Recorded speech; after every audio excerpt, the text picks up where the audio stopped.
प्रदेश की कमलनाथ सरकार में हुए तबादले अब सवालों के घेरे में आने लगे हैं। अकेले नीमच जिले में ही जहां बंद पड़े स्कूलों में शिक्षकों के तबादले किए जाने का मामला पहले सामने आ ही चुका है, तो वहीं अब जिले में ऐसे भी कई स्कूल सामने आए हैं जहां बच्चों की संख्या के मान से शिक्षक ज्यादा भी पदस्थ किए गए हैं। इसके साथ ही बंपर तबादलों के बीच कई स्कूल ऐसे भी रह गए जहां आज भी शिक्षकों की कमी तस की तस बनी हुई है, जिसे लेकर एक बार फिर से भाजपा नेताओं को प्रदेश की सरकार को घेरने का मौका मिल गया है।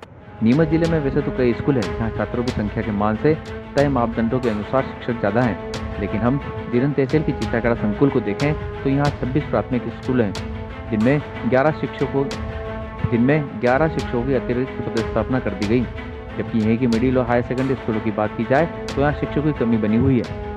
ऐसा हम कह रहे हैं ये भी नहीं है, ये संकुल के प्रभारी प्राचार्य ने हमारे कैमरे के सामने कबूल किया है और वरिष्ठ अधिकारी भी इस बात को मान रहे हैं और शिक्षकों की कमी वाले स्कूलों में उनकी पदस्थापना किए जाने के निर्देश जारी किए जाने की बात कह रहे हैं। शिक्षा विभाग के तबादलों को लेकर सामने आए आंकड़ों ने विभाग पर सवाल खड़े कर दिए हैं। ऐसे में भाजपा नेता एक बार फिर से कमलनाथ सरकार पर तबादलों के नाम पर भ्रष्टाचार किए जाने का आरोप सीधे तौर पर लगा रहे हैं, जबकि कांग्रेसी नेता इस मामले में बचाव मुद्रा में दिखाई दे रहे हैं।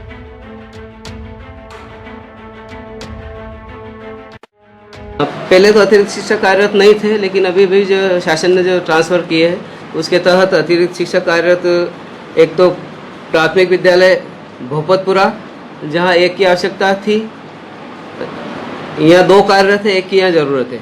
हरनावदा मिडिल स्कूल के अंतर्गत 4 कार्यरत है जबकि 3 की आवश्यकता है, 1 अतिरिक्त है। इसी प्रकार से हरनावदा के अंदर प्राइमरी स्कूल के अंदर 4 कार्यरत है और 2 की आवश्यकता है, 2 एक्स्ट्रा है। माता जी का खेड़ा प्राथमिक विद्यालय के अंदर 4 कार्यरत हो गए हैं और आवश्यकता 2 की ही है, 2 यहाँ पर अतिरिक्त है।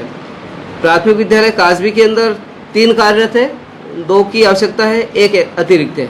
इसी प्रकार भड़क सनावदा प्राथमिक विद्यालय के अंदर 3 कार्यरत है, आवश्यकता 2 की ही है, यहाँ भी 1 अतिरिक्त आ गया। प्राथमिक विद्यालय अमावली जागीर के अंदर 3 कार्यरत है, 2 की ही यहाँ आवश्यकता है, 1 यहाँ अतिरिक्त है। इस प्रकार अमावली जागीर मिडिल स्कूल के अंदर कार्यरत 2 हैं, आवश्यकता 3 की है, यहाँ 1 अंग्रेजी शिक्षक। मिडिल स्कूल अमावली जागीर के अंदर 2 कार्यरत है, 3 की आवश्यकता है, यहाँ भी 1 की एक्स्ट्रा ज़रूरत है। प्राथमिक विद्यालय घसुंडी जागीर के अंदर 3 कार्यरत है, 2 की ही आवश्यकता है, 1 यहाँ अतिरिक्त है। प्राथमिक विद्यालय भीमपुरा में 3 कार्यरत है, 2 की आवश्यकता है, यहाँ भी 1 अतिरिक्त है। प्राथमिक विद्यालय पिपलिया जागीर में 3 कार्यरत है, 2 की आवश्यकता है, 1 यहाँ अतिरिक्त है। और 2 मिडिल स्कूल ऐसे हैं जहाँ और ज़रूरत है। माध्यमिक विद्यालय धामनिया जागीर में 2 कार्यरत है और आवश्यकता 3 की है और 1 की ज़रूरत है।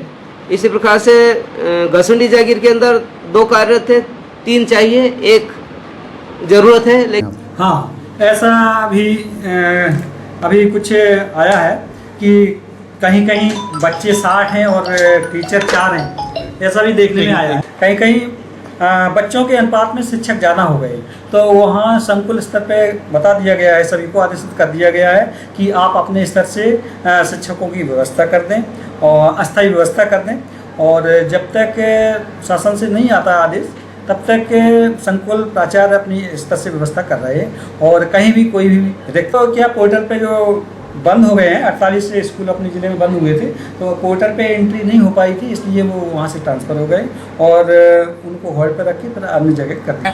कमलनाथ जी के समय एक ट्रांसफ़र उद्योग चल रहा है, उस उद्योग में शिक्षा का क्षेत्र भी बड़ा ही चरमरा गया है।